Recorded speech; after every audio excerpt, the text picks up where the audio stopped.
Listen, the Supreme Court got it wrong. The Supreme Court is fully in the pocket of the far right. The Supreme Court just struck down the ban on bump stocks, which is literally a piece of plastic that helps a shooter shoot a semi-automatic rifle faster, but doesn't turn a semi-automatic gun into a machine gun any more than pedal assist turns an e-bike into a Ducati motorcycle. So now I'm going to debunk the interview between anti-gun Connecticut Senator Chris Murphy and MSNBC host Jason Johnson, because it was filled with a bunch of anti-2A nonsense. Today we got confirmation that the Supreme Court is fully in the pocket of the far right.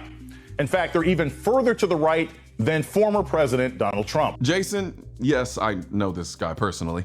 How is the Supreme Court fully in the pocket of the far right when 3 of the Supreme Court judges wrote a dissent against the decision?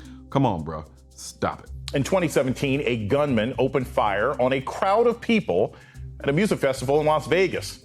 More than 850 people were injured and 60 died. The shooter managed to fire 1,000 rounds in about 11 minutes because 12 of his rifles were outfitted with bump stocks, devices that allow semi-automatic weapons to fire bullets faster. Bump stocks don't allow semi-auto rifles to fire faster. They help the shooter pull the trigger faster, and even then, it's still a lot slower than an actual machine gun, which shoots 600 to 800 rounds a minute, where in the Las Vegas shooting, he was shooting about 90 rounds a minute. In the aftermath and under pressure, the Trump administration enacted a ban on bump stocks. But today, the Supreme Court ruled that one small protection against gun violence was too much, striking down the ban. Jason, you do realize that of the hundreds and thousands of bump stocks that have been sold, they've only been used once in a shooting.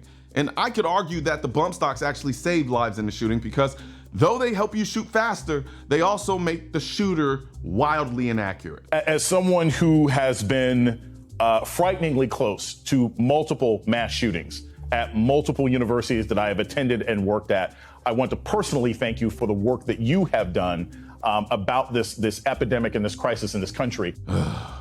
This is an example of how the other side inflates mass shootings. Jason teaches at Morgan State, and the shooting there was street shit between 2 groups beefing with each other. It wasn't a mass shooting. Jason got his bachelor's degree at the University of Virginia, where the shooting that took place there was on a bus where one guy was beefing with several other guys. It wasn't a mass shooting. Jason also got his PhD at the University of North Carolina at Chapel Hill, where a student walked into a classroom, shot a professor, and then walked out.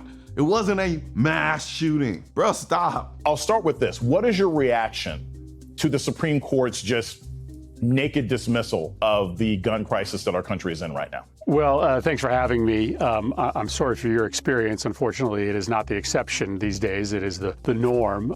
No, these types of shootings are not the norm. They're the exception, as pointed out by criminologist Alan Fox, who says there is not an epidemic of mass shootings. The annual odds that an American child will die in mass shootings at school are nearly 10 million to 1, about the odds of being killed by lightning or dying in an earthquake. There are also about the same odds that any American will die in a mass public shooting like the recent one in Buffalo. Listen, the Supreme Court got it wrong. I mean, plain and simple. And it's yet another decision from this Supreme Court that makes it clear that they are on their way to a radical rewriting of the ability for Congress and the ability of the executive branch to keep our communities safe. You see, this senator is arguing ideology, while the court is arguing law. The Supreme Court is not supposed to be your advocacy group. It's supposed to interpret law objectively based on the Constitution, which is what they did. The question is simple: whether a bump stock transforms a semi-automatic rifle into a machine gun as defined by Section 5845B, and not defined by your anti-gun overlords and your goofy little fifis and what they tell you what a machine gun is. Section 5845B defines a machine gun as any weapon capable of firing automatically more than one shot by a single function of the trigger. We hold that a semi-automatic rifle equipped with a bump stock is not a machine gun because it cannot fire more than one shot by a single function of the trigger. And even if it could, it would not do so automatically. ATF therefore exceeded its statutory authority by issuing a rule that classifies bump stocks as machine guns. Had nothing to do with emotion or ideology or belief system. It was clearly, what does the law say? What does the law say the ATF can do? And what did they do? That's it. This wasn't about gun control or anything like that. This is simply, can the ATF do this under these laws? Listen, everybody who knows anything about a bump stock knows that it effectively turns a semi-automatic weapon into an automatic weapon. Through a single pull of the trigger, you can fire multiple rounds. That is the definition in law of a machine gun, and the Supreme Court should have allowed for this regulation put in place by the Trump administration to stay as law. Actually, anybody who knows anything about the ATF, anti-gun politicians and anti-gun groups, knows they'll make up words and change definitions just to pass gun control. Just like they made up the word assault weapon and are now trying to change the definition of machine gun. Even the Supreme Court pointed this out. For many years, the Bureau of Alcohol, Tobacco, Firearms, and Explosives consistently took the position that semi-automatic rifles equipped with bump stocks were not machine guns under Section 5845B. ATF abruptly changed course when a gunman using a semi-automatic rifle equipped with a bump stock fired hundreds of rounds into a crowd in Las Vegas, Nevada, killing 58 people and wounding over 500 more. ATF subsequently proposed a rule that would repudiate its previous guidance and amend its regulation to clarify that bump stocks are machine guns. You are going to be able to have very deranged individuals like the Las Vegas shooter once again be able to easily modify a semi-automatic weapon in which you can, get off 60 rounds per minute and modify it into an automatic weapon in which you are firing off multiple hundreds of rounds a minute. And that means in these mass shootings, more and more people will die. Lives are going to be cost by the decision of the Supreme Court today. Like I said before, hundreds of thousands of people have bought bump stocks. And there's only been one shooting using a bump stock. A shooting where I think the bump stock saved lives, because putting a bump stock on your gun makes your shooting less accurate, not more accurate. Automatic fire isn't designed to create mass casualties, contrary to what the social media and mainstream media try to tell you. Automatic fire is not accurate enough to cause mass casualty. It is designed to create a psychological effect that overwhelms the senses of someone or people trying to kill you and cause them to seek safety instead of continuing their attack on you. At really close distances, automatic fire provides more knockdown power, for lack of a better word, on one person, because instead of putting 1 or 3 rounds into a person, in that same amount of time with automatic fire, you can put 5 to 10 rounds, making sure that they stop doing what they're doing. But this also means you go through bullets faster, making it less effective in shooting a lot of people. Long story short, automatic fire is a scare tactic. Bump stocks are designed for shooting entertainment and recreation. There's a reason you don't see people using bump stocks to hunt hogs. The reason the gun community is against banning bump stocks is because if you can ban a bump stock simply because it was used in one shooting, then you can ban every gun that's ever been used in a shooting. It's not about the bump stock, it's about the precedent. The gun community knows this, and even the anti-gun community knows this, which is why they're so angry about this, because they understood that that ban was enough to set a precedent for them to go forward and do any other types of bans that they wanted to do. Now they have to go back and redraw and restructure and figure out another way to come at it. How do we work around the Supreme Court?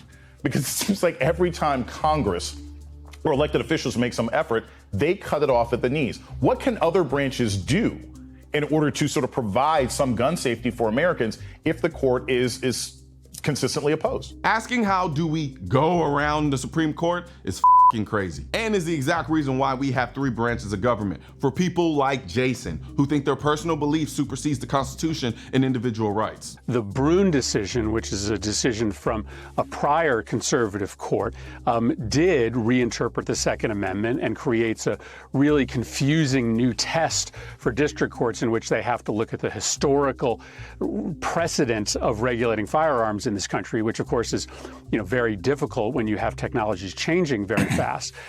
But as it stands today, the Supreme Court has not fundamentally overruled the Heller decision. And the Heller decision says that things like universal background checks and restrictions on weapons like assault weapons are still legal. Now, the Supreme Court may eventually overrule Heller, but for the time being, when states pass assault weapons bans, they are largely upheld by the courts. And unquestionably, when states or the federal government expands background check requirements, which is the intervention that saves the most lives in this country, those are upheld by the courts as well. So we have to be worried about the Supreme Court, but we can pass new laws today and they will pass constitutional muster. So there's no reason for us to wait to pass an assault weapons ban or universal background checks. Let's worry about the court down the line. Let's just choose to save lives right now. In answering this question, Senator Murphy just told you exactly what the game plan of the anti-gun lobby is.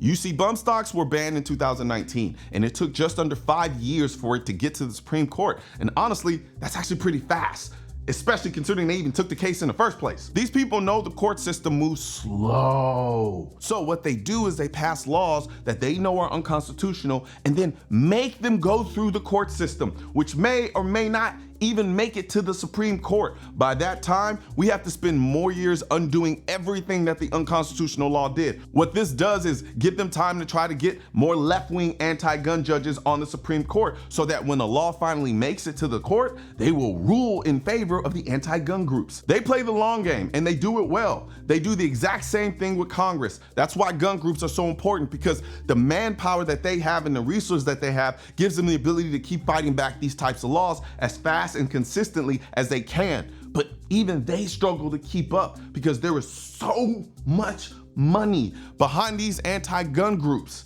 that if you knew how much money was behind these groups, you would lose your mind. That's why they're always talking about how much money the NRA is spending, because they don't want you to focus on how much money and power is backing them. And now, speaking of the ATF, I know you've been kind of looking and seeing and reading the shirt that I'm wearing right now. Yep, I know you see it, yep. Guess you're not here for the tobaccos and alcohol, so I guess we know what that means. But right now, it's available at shop.mrcolionnoir.com. Hit the link in the description section and check it out. And also, let me not forget about my favorite in-ear hearing protection, which is the AKT1 Blackouts. I love these things. They give you the ability to listen to music while you're shooting, take a phone call while you're shooting, while still protecting your hearing and giving you 6-time hearing enhancement so you can see, so that you can hear what's going on around you as well. So these are available at shop.mrcolionnoir. Also, hit the link in the description section and check them out. One thing's for certain and two things are for sure. Politicians and tech giants don't want gun content to be recommended to you, and we're all fighting this culture war together. Now, you can help do your part by liking, commenting, subscribing to the channel, but most importantly, sharing this video with at least one person. Together, we can stop the suppression of our 2A rights. And don't forget to click the link in the description section of this video for the products that I mentioned in this video.